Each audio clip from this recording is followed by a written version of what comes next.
Hello नमस्ते and welcome back to the channel people. मेरा नाम है अतुल रावत और आप देख रहे हैं रेबार फ्रॉम माउंटेन्स, उत्तराखंड की इन खूबसूरत और हसीन वादियों से मेरे गांव अंगोद से। तो आज हम अपने ब्लॉग की स्टार्टिंग कर रहे हैं मंगरा साइड से। भैरवगढ़ में देखिए कितना तगड़ा वाला पानी आ चुका है।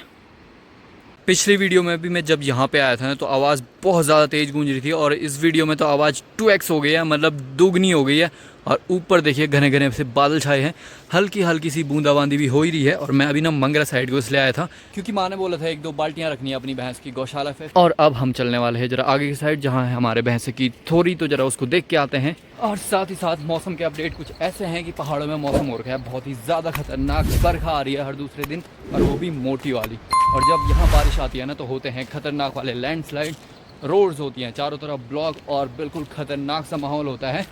और पिछले हफ्ते तो इतनी तगड़ी वाली बारिश और इतनी तगड़ी वाली हवा आई ना, क्या बताएं। सुबह हम लोग जैसे ही उठे और ड्यूटी जाने के लिए हुए तैयार, थोड़ा सा आगे गए, भाई साहब इतने खतरनाक से पेड़ टूटे हुए थे, रास्ते में पेड़ गिरे हुए थे, सड़कों पे पेड़ गिरे हुए थे, जहाँ देखो पेड़ गिरे हुए, कहीं लैंडस्लाइड हो रखा। फिर हम सारे लोग इकट्ठे हुए, कोई आरी लेके आया, कोई कुल्हाड़ी लेके आया और सब ने फटाफट से मिलकर एक पेड़ काटे, एक पेड़ काटा, दूसरा पेड़ काटा, ऐसे करते करते आगे गए। आगे देखा तो इतना खतरनाक वाला रगड़ा आ रखा था एक जगह पे, जो कि हमारे गांव का बैंड है और वहाँ पे कम्प्लीटली ब्लॉक हो रखा था। दिन तक वो रोड वाले क्लियर कर पाए। उन्होंने जेसीबी मंगाया, मशीन्स मंगाई, ब्लास्टिंग वगैरह की, तब जाके वो बड़े बड़े बोल्डर तोड़े। और उसी चक्कर में उस दिन हम लोगों की हुई छुट्टी। खैर छुट्टी हमने नॉर्मली इन्जॉय की जैसे हम लोग हमेशा करते हैं। छोटी सी वीडियो बनाए, घर पे आराम किया, अपने घर के सारे पेंडिंग काम निपटाए। और आजकल हर दूसरे तीसरे दिन ऐसी हो रहा है, रोड ब्लॉक हो जा रही है और हम लोगों की हो जा रही है छुट्टी। फिलहाल मैं जा रहा था अपनी थोड़ी को देखने। यह है एंट्रेंस, गेट को एक डंडा जरा हटा देते हैं। और मौसम इतना खतरनाक बारिश वाला हो रखा है ना, अगर धूप होती तो हमने इसको बाहर पे निकालना था। ओए ओए ओए, ये देखो कौन है, ये देखो कौन है, ये देखो ये कौन है।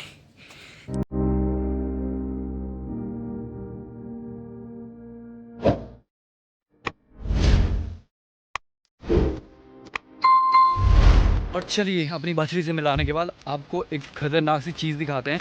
हम चलेंगे भैरव, मतलब वो सामने वाला गधेरा। और मैं आपको दिखाने वाला हूँ वो गधेरा आजकल कितना तगड़े तरीके से रिचार्ज होता है, कितना खतरनाक सा फ्लो आता है उसका। और वैसे मैं आज संडे को काफ़ी देर से जो है व्लॉगिंग स्टार्ट कर रहा हूँ। मैं हमेशा ही करता हूँ, आज ही क्या कर रहा हूँ। संडे के दिन देर से व्लॉगिंग स्टार्ट करने के रीज़न कुछ ऐसे हैं कि संडे के दिन आलस से आ जाता है। सुबह हम लोग उठते हैं आराम से, उसके बाद चाय पी के, फिर थोड़ा सा फ़ोन छेड़ के, फिर थोड़ी देर और आराम करके फिर उठते हैं, मुँह हाथ धोते हैं, नाश्ता करते हैं। फिर बाकी जो पेंडिंग काम है, अगर झाड़ू पोछा या कपड़े हैं तो वो सारे निपटाने के बाद फुर्सत से अपनी ब्लॉगिंग होती है स्टार्ट। और मैंने सोचा मैं रोज़ गाँव का ही दिखा रहा हूँ, कुछ नई चीज़ें दिखाते हैं आपको। तो इसलिए आज हम जा रहे हैं अभी भैरवदार। तेज पत्ते का पेड़ जिस पे कि लगी हुई हैं फ्रेश गुलाबी सी पत्तियां। और ये पुरानी पत्तियां हैं जो डार्क ग्रीनिश कलर की आपको दिख रही होंगी। और जो खड़े मसाले होते हैं ना, उनमें इनको यूज़ किया जाता है और इसको आप रॉ भी खा सकते हैं। और यहाँ देखिए जगह जगह से निकलता हुआ पानी, और उस पानी के बगल पे मेरे को कुछ वाइल्ड बेरीज दिखी हैं और उसको हमारे यहाँ लोकल लैंग्वेज में छिपाड़ी कहते हैं, अब हिंदी में पता नहीं क्या कहते हैं। और जब वो बिल्कुल डार्क ब्लैक कलर की हो जाती है ना, पर्पलिश कलर की हो जाती हैं, तब हम बचपन में उनको खाया करते थे, बहुत मीठी होती हैं। और इस पेड़ पे देखिए कितनी सारी हैं। ओ भाई साहब, ये देखिए पूरा पेड़ भरा हुआ है इससे। अब क्योंकि बच्चे नहीं आते हैं ना जंगल की तरफ, तो इनको तोड़ने वाला कोई नहीं है। यहाँ ऊपर नहर है ना, तो उससे भी कुछ पानी नीचे रिसता है। और बाकी ये कुछ अंडरग्राउंड वाटर सोर्सेज भी हैं जो कि ड्राई सीजन में बिल्कुल सूखे होते हैं और बरसात होते ही दोबारा से रिचार्ज हो जाते हैं। और फिर ये सब ऐसी एक जगह पे कलेक्ट होते हैं। और ये नीचे जो खेत दिख रहे हैं ना भाई, नज़ारे देखो सबसे पहले तो, क्या बढ़िया लग रहा है यार। और ये कोठीम के खेत हैं जो फ़िलहाल बंजर हैं और घास उगाने के लिए यूज़ होते हैं। लेकिन किसी ज़माने में ये हुआ करते थे हरे भरे सेरे और इनमें हुआ करता था मोटा ये वाला बढ़िया अनाज। पर अब फ़िलहाल वक्त की मार है।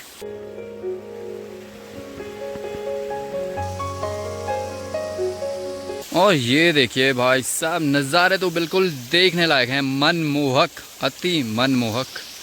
बादल ही बादल चारों तरफ पहाड़ों पे। और हम चलेंगे पानी के रास्ते होते हुए।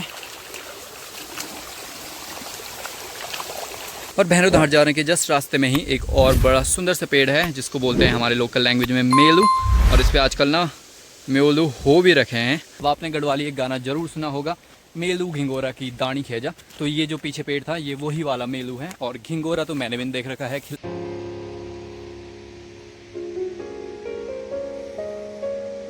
और बाकी मौसम तो बढ़िया हो रहा है, दिल गार्डन गार्डन हो रहा है। बाकी यहाँ नीचे देखिए, ये 1 2 3 4 छोटे छोटे जो पेड़ हैं ना, ये हैं काफल के पेड़।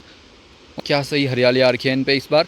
पर इस बार मेरे को यहाँ पे एक बड़ी स्ट्रेंज चीज़ दिखी। पहले यहाँ पे 1 2 3 और 3 4 ही पेड़ थे काफल के, लेकिन अब इस साइड देखिए, ये छोटे 1 2 3 4 5 6 और जितने भी ये छोटे छोटे सारे पेड़ हैं ना, ये काफल के ही हैं। और मैं काफ़ी टाइम बाद यहाँ आया हूँ, तो हो सकता है मेरे को इसलिए लग रहा हो, लेकिन पहले किसी ज़माने में ये इतने सारे नहीं हुआ करते थे, अब हुए हैं, तो बहुत ही बढ़िया बात है। सीज़न में मस्त काफल खाने को मिलेंगे, काफल ही काफल। जय हो भैरव देवता। और ये देखिए भैरव गधेरा, कोठिम गधेरा, मल्टीपल नेम से जाने वाला गधेरा, ऊपर सी से धार, यहाँ से भी एक गधेरा मिलता है। ये जो सामने आपको बड़ी सी धार दिख रही है ना, ये यहाँ से और इस पर मिल जाता है। और इसके और भी बहुत सारे पार्ट्स हैं। यहाँ पे देखिए, यहाँ पे भी एक गधेरा मिल रहा है, मोटी बरखा लग चुकी है। यहाँ पे भी एक सुंदर सा झरना बनता है, पर वो तब बनता है जब बहुत ज़्यादा मोटी बरखा आ जाएगी। और बाकी बरखा तो मोटी आ ही रही है, और मैं भीग भी रहा हूँ, लेकिन मज़ा ही आ रहा है भीगने में भी बिल्कुल। आहा, सीधे शांति का अनुभव हो रहा है।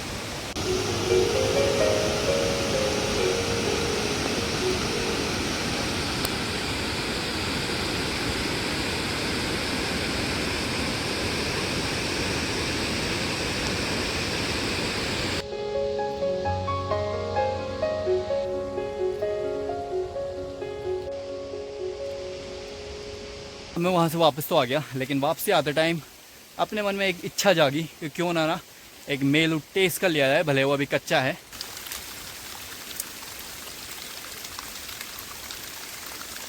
कई लोग मेरे से पूछते हैं भी हैं कि भाई शहरों में क्यों नहीं रहता, बड़े शहरों में रहो, बढ़िया नौकरी करो, मोटा पैसा कमाओ। अपने को ना ये चीज़ें बढ़िया नहीं लगती, अपने को बढ़िया लगता है गाँव, ये सुंदर सुंदर और हरे भरे से पहाड़। हाँ, इसलिए अपने ने क्या किया, 3 4 साल एक्सपीरियंस के लिए बढ़िया नौकरी चाकरी करी, खूब घूमे फिरे दिल्ली में, उसके बाद आगे रिटर्न अपने गांव। और मेरे को गांव ही ज़्यादा पसंद है। ताज़ी ताज़ी हवा, सुंदर नज़ारे, बढ़िया साफ पानी, आराम से घूमो फिरो, कोई स्ट्रेस नहीं है, कोई शोर शराबा नहीं, कोई पोल्यूशन नहीं, कोई हो हल्ला नहीं, मस्त अपना तफरी मारते रहो, घूमते रहो, फिरते रहो। यहाँ बहुत सारी चीज़ें मिल जाती हैं देखने को। देवता नाचते हैं, देवभूमि आपको पता ही है, बहुत सारे प्रोग्राम होते हैं देवताओं से रिलेटेड। तो मस्त एक शहर से दूसरे शहर घूमते रहो। बस बरसात के मौसम में थोड़ा सा टफ हो जाता है, वो भी शहरों के साइड, जो नीचे अपने कस्बे हैं उन साइड। गांव साइड तो फिर भी बढ़िया है, मस्त करके रहो और ज़िंदगी का आनंद लो।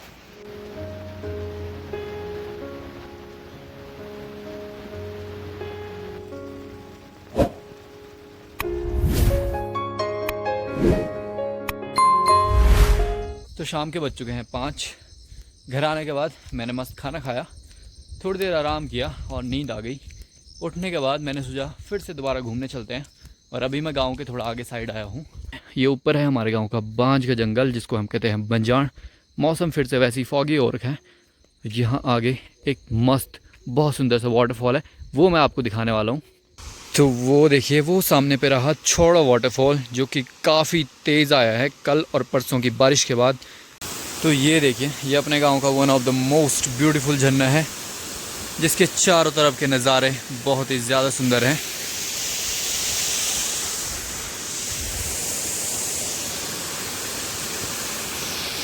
और आजकल काफ़ी ज़्यादा तेज़ आ रखा है झरना।